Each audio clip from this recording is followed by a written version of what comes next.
అందరికీ నమస్కారం అండి. నేను మీ గంగాధర్ కొండవేని.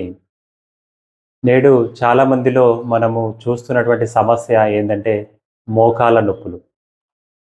మోకాళ్ళ నొప్పులు అనగానే మనము 60 సంవత్సరాలు పైబడిన వాళ్ళను మనం చూసేవాళ్ళం. అంటే మన ఇంట్లో అమ్మమ్మ గాని, నానమ్మ గాని, తాతగారు గాని చూసేవాళ్ళం. కానీ ఇప్పుడు వయసుతో సంబంధం లేకుండా మోకాళ్ళ నొప్పులని రావడం జరుగుతుంది. అంటే 30 సంవత్సరాల లోపు, 40 సంవత్సరాల లోపు వాళ్ళకు మోకాళ్ళ నొప్పులను మనం చూస్తున్నాం. కాబట్టి మోకాళ్ళ నొప్పులు ఎక్కువగా పెరగడానికి కారణమేంది?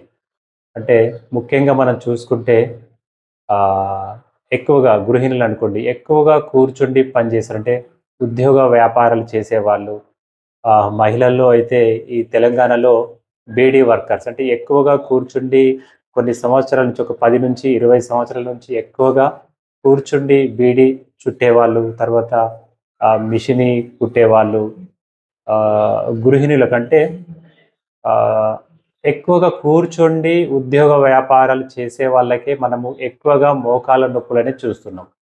కాబట్టి రీజన్ ఏంది? అంటే సో, మనము మోకాళ్ళ నొప్పి అనగానే ఎక్స్‌రే తీసుకొని, ఎక్స్‌రే కానీ, ఎంఆర్ఐ గాని తీసుకొని మనం డాక్టర్ గారికి చూయించుకొని మందులు వాడుతూ ఉంటాం. సరే మందులు వాడితే మరి నొప్పి తగ్గుతుందా అంటే, తగ్గినట్టే తగ్గి మళ్ళీ వస్తూ ఉంటుంది. కొందరు ఏం చెప్తారంటే ఫస్ట్ నాకు ఎడమ మోకాలు నొప్పి వచ్చిందని చెప్తారు. దాని తర్వాత ఒక 3, 4 సంవత్సరాల తర్వాత మళ్ళీ కుడి మోకాలు వచ్చిందని చెప్తా ఉంటారు. అంటే ఒకటి ఎఫెక్ట్ అయిందంటే మళ్ళీ కొద్ది రోజులకు రెండో జాయింట్ గూడా, మోకాలు గూడా అరగడం అనేది ప్రారంభమవుతుంది. కాబట్టి 60 ఇయర్స్ అంటే 60 సంవత్సరాల దాటిన తర్వాత వయసుతో వచ్చేటువంటి మోకాళ్ళ నొప్పులు వేరు. కానీ 40 సంవత్సరాల లోపు, 30 సంవత్సరాల లోపు మీకు మోకాళ్ళ నొప్పులు వస్తున్నాయంటే మీ స్ట్రక్చర్ ఇంబాలెన్స్ అయింది. అంటే మీ ఫిజికల్ స్ట్రక్చర్ ఏదైతే ఉందో అది ఇంబాలెన్స్ అయింది.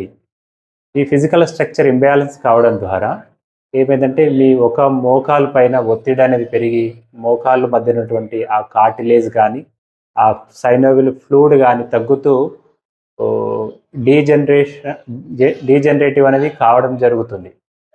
కాబట్టి ఇక్కడ మేము చాలామంది మోకాళ్ళ నొప్పులకని వచ్చే పేషెంట్లకు ఫస్ట్ మోకాళ్ళ నొప్పి అనగానే అంటే 40 సంవత్సరాల లోపు మోకాళ్ళ నొప్పితోని ఎవరైతే వస్తున్నారో వాళ్ళకు మేము మోకాళ్ళ ఎక్స్‌రే కాకుండా నడుము, తర్వాత ఈ పెల్విస్ ఎక్స్‌రే, నడుము ఎక్స్‌రే, పెల్విస్ ఎక్స్‌రే తీయించడం జరుగుతుంది. ఎందుకు? అంటే మీకు 40 సంవత్సరాలలోపు మోకాళ్ళ నొప్పి, 30 సంవత్సరాలలోపు మోకాళ్ళ నొప్పి వచ్చిందంటే మీకు ఉన్నటువంటి సమస్య మోకాలు కాదు. ఈ పెల్విస్ ఏరియా లేదంటే లుంబర్ ఏరియాలో సర్క్యులేషన్ తగ్గడము. అంటే ఈ పెల్విస్ ఏరియా ఎక్కువ కూర్చొని ఉండడం ద్వారా ఒక 10-20 సంవత్సరాల తర్వాత ఏమవుతంటే ఈ పెల్విస్ జాయింట్ అనేది బిగుసుకుపోతుంది. తర్వాత హిప్ జాయింట్ ఏదైతే ఉందో ఈ హిప్ జాయింట్ ఎక్కువగా ఒత్తిడికి గురి కావడము, ఈ లుంబర్ ఏరియా ఎక్కువ ఒత్తిడికి గురి కావడము, ఇక్కడ నుంచి మజిల్ గాని, నర్వస్ సిస్టమ్ గాని మోకాల్లోకి సర్క్యులేషన్ తగ్గడము, మోకాల్లో ఒక అరుగుదల అనేది ప్రారంభమై మోకాలు మధ్యనటువంటి ఆ చిక్కటి ద్రవం ఏదైతే ఉందో ఫ్లూయిడ్ అనేది తగ్గుతూ నెమ్మదిగా మోకాలు నొప్పి అనేది రావడం జరుగుతుంది. కాబట్టి ఈ మోకాళ్ళ నొప్పి ఉన్న వాళ్ళకు అది ఎలా తగ్గించుకోవాలి? అంటే ఫస్ట్ మీరు 40 సంవత్సరాల లోపు ఉన్నవాళ్ళైతే మోకాళ్ళ నొప్పి వచ్చిందంటే ఫస్ట్ మొట్టమొదటగా మీరు చేయవలసిన పనేందంటే మీరు నడక ప్రారంభించాలి. మీరు నడవాలి. ఎందుకు? మీరు గత 15, 20 సంవత్సరాల నుంచి ఎక్కువగా కూర్చుండి ఉద్యోగ వ్యాపారాలు చేస్తున్నారు. కాబట్టి నడుము బిగుసుకుపోయింది. ఈ పెల్విస్ ఏరియా బిగుసుకుపోవడం ద్వారా సర్క్యులేషన్ తగ్గి మోకాళ్ళ నొప్పి వస్తుంది. ఇది ఫస్ట్ మొదటి రీజన్ అండి. కాబట్టి మీరు రోజు ఎక్కువగా కూర్చుండి పనిచేసే వాళ్ళు రోజుకొక అరగంట, గంట నడిచే ప్రయత్నం చేయండి.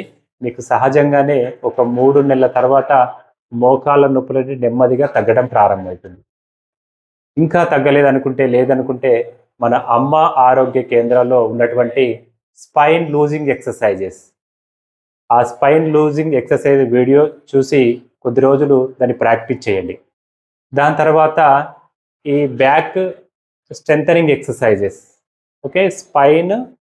బ్యాక్ స్ట్రెంథెనింగ్ ఎక్సర్‌సైజ్ ఆ వీడియో చూసి మీరు ఒకసారి చేసినట్లయితే అంటే వాకింగ్ చేయండి, దాంతోపాటు స్పైన్ లూజింగ్ ఎక్సర్సైజెస్ చేయడం ద్వారా సహజంగానే మీ నడుము చుట్టూటువంటి కండరాలు సర్క్యులేషన్, తర్వాత ఈ పెల్విస్ సర్క్యులేషన్, తర్వాత మోకాళ్ళ సర్క్యులేషన్ అనేది పెరిగి నెమ్మదిగా మోకాళ్ళ నొప్పులను తగ్గడం జరుగుతుందండి.